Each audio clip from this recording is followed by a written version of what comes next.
in life. I haven't ever seen that. Well, the fans didn't want you to go into the dressing Yeah, room. the dressing room. It was a big fight among the players and the fans. Wow. Our bus even coming in was... wouldn't let the bus come in? No, it was terrible. And they stole some of... those days you can play with your chains and other things, so the fans were taking all the gold chains that the players, any jewelry that you have around you will be taken. So we managed to get into the dressing room, and then we went to the field.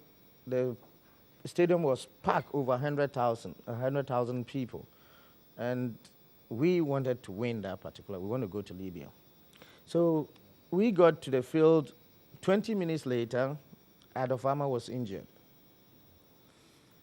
This was the one who inspired the entire team, the captain, the best player in the team. He was injured.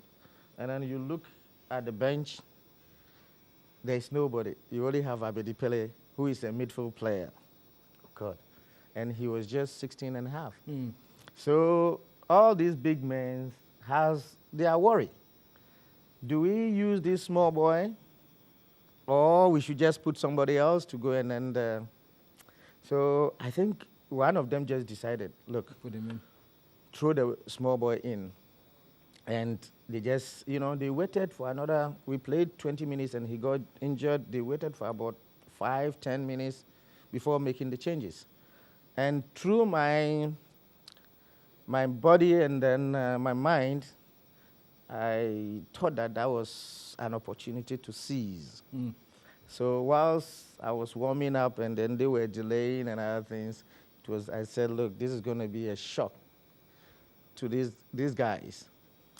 So they took the risk by putting me in. And my first ball, we were losing 1-0 by then. My first ball was just to wave through people and then give a cross, George Alassane bind in the goal.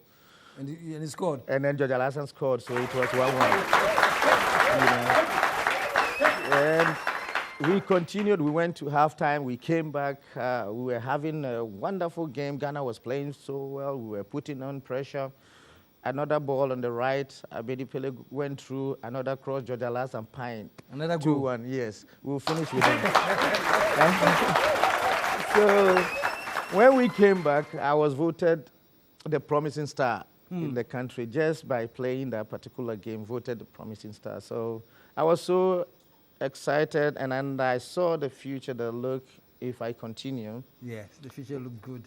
Yeah, the future looks really good. Wow. So, I also committed myself to the game and then do certain sacrifices. But above all,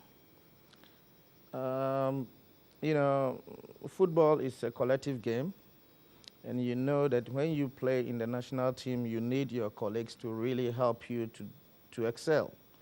And I think I couldn't have excelled if my colleagues weren't also so good. So it became a collective job, and I think that if I'm Abedi Pele today is because of those guys that I had the opportunity to play with. Show some love. Oh my goodness, it's getting so exciting. We're going to go into a commercial break, and when we come back, more with the great maestro Abedi Pele. Stick around, we'll be right back. Hello! A very, very exciting evening indeed, hanging out with Abedi Pele, and I'm so glad he's here today.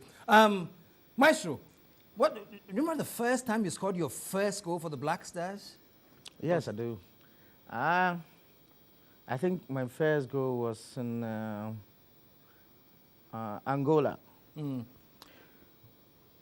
Immediately after the African Cup in '82, I played some wonderful games.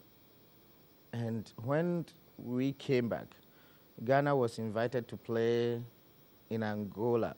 I think they had their independence.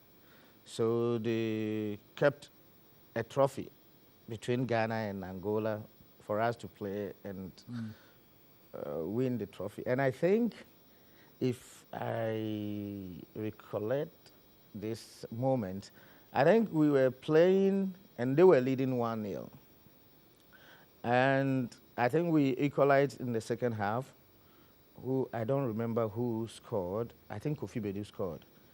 And then the last second of the whistle For full time. for full time, which we were going to go to straight penalty kicks.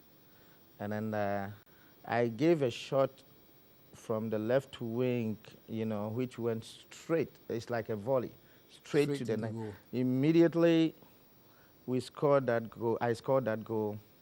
The referee whistled the end of the game. And that was really a goal which made me to gain up my confidence, to bring out all the talent that I had in me, to express it to the to the football fans in our country and then the other part of the world. Wow. How did you feel though? What did you do when that ball actually went in? Did you think it was? Well, let me say that at that moment, you want to create something from nowhere, something that, great players do when they see that the time is up and things are not going well for the team. What we do is we try to create something from nowhere. And I think that was one of the things which went through me, that this moment I must do something. And I went through two people and then gave a shot, which can also maybe go above the goals, but you just did it. Yeah, just did it, and then it went into the net, and then we were all very happy that we were able to excel our winning rounds from the African Cup to the Angola, and then come back and then go to Malaysia for another tournament. So it was an exciting moment for us. Fantastic, man. Fantastic. Now, when you are playing like this, and then there's the halftime, and you go to the locker room, wherever it is you go, have there been times you've gone to the locker room and there's tension in terms of who messed up or something? Well, there's what happens there? No, what really happens is when you get there, everybody just keep quiet to listen to the coach. Okay. Because then the coach comes in with his tactical abilities. Maybe he told us something to go and do in the first half on the ground, and that instruction wasn't, maybe it didn't work, or maybe we didn't do it. Or maybe we didn't do it as much as he wants us to do. So what he does, he comes back again and then tells us that, look, you didn't do what I asked you to do. The entire team lacked, some spirit. Or tactically, we are not playing well. We are not occupying the ground well, or something of that sort. So he comes back with his corrections and then tells us that, look, maybe this team is playing this way. So if we go in to play this way, we might lose. So we must change our style of play.